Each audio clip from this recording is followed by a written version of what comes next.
هغه به سوال دی هغه دا چې ما ته وایي زما ښځه بار بار وایي چې ما له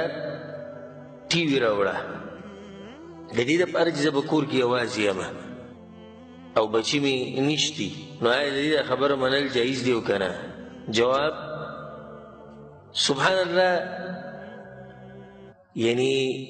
د یو مسلمان ته سړی حیران شي دې درجې ته موږ راورسېدو چې یو سړی یوازې ناستي نو لازم په ده باندې دا ټیم نه پاس کېږي چې څو پورې حرام کار نه وي کړی دې درجې ته راورسېدو یوازې ناست سره تنګېږي د قرآن تلاوت خو هم شتي ذکر او اذکار خو هم شتي نور هم ډېرې طریقې شتي چې دا زنانه پرې مصروفه کېدی شي خو آیا لازم ده چې دا زنانه به مصروفه کوي په حرام کار کې؟ دا اولنۍ مسله خو دا شو دویمه مسله دا ده چې رسول صلی الله علیه وسلم وایي لا طاعة لمخلوق فی معصیة الخالق د مخلوق خبره به نه منلی کېږي د خالق په نافرمانۍ کې نو د ښځې سره که ته ډېر محبت کې او که ډېر پې مینې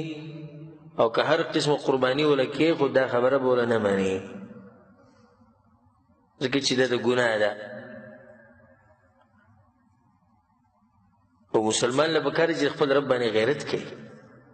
په خپل دین باندې غیرت کوي ښځه سره د دین په مخ کې ښځه به صحیح او کار به صحیح د دین په مخ کې د الله په مخ کې او پیغمبر صلی الله علیه وسلم په مخ کې دا خو د بېدینو خلکو باندې ښځه زورورې چې د الله د دین په مقابله کې او د الله او د الله د پیغمبر په مقابله کې ښځې ته دومره نشي ویلی چې دا کوم لباس چې ته استعمالوې دا غیر شرعي دی دا ناسته پاسته ستا غیر شرعي ده دا ټي وي دا ډش دا غیر شرعي ده دا ګانې بجانې دا ډانسونه دا غیر شرعي کارونه یې نشي ویلی ورته دا نه پرېږده بعضو ته پکې ښځه وایي ږیره لرې کړه و دی به سوټۍ بوټۍ ګرځي وي ښځې راته ویلې ما ته یو مشر سړي دلته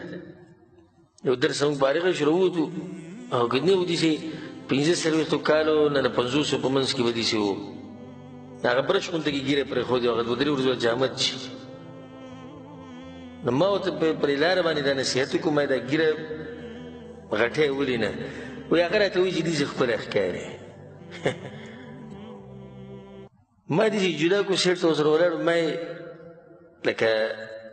ستا ضمیر دا خبره منېږي چې یو ښځه سړي ته وایي چې ته د الله نافرماني کوې د الله د پیغمبر کو ته نافرماني شروع کړې او که دا ښځه راته ووایي چې پرېږده او ته یې نه پرېږدې بیا والله که پرېږدې ګوره کومه خبره چې دین یې اوله نه مني چې ښځه ورته یې مانځه نه پاسوي ځای درکوي ښځې ته ګوره خبرې ته یې ګوره دا به اوس ما مانځه ته پاسوي خو که ښځه ورته وایي چې مانځه له مزه اوده شه دا یو حقیقت ته بیانوم ګورې چې ښځه ورته وایي چې مانځه له مزه اوده شه بیا اوده کېږي بیا دې ټیم کې دا نه وایي چې زه لرې کېږي ښځه چا پسه کې راوسي ته اوس ما د الله د کور نه منع کوې بیا دا خبرې نه کوي حیا پکار ده د الله نه د الله قدر پکار دی یو زنانه وایي ما له ټي وي راوړه تا به ټي وي را په شا کړې دوکان کې ولاړې څه په کوم یعنې الله سبحانه تعالی په موږ پردې راوړه چې سړی په دوکان کې ولاړې څه کې ښځې له ټي وي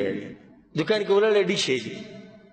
دوکان کې ولاړې سندرې او دغه په موبایل کې ودا چې الله دې زمونږ په حال باندې رحم وکړي ښه که دا ښځه خفه کېږي نه بیا څه به کوو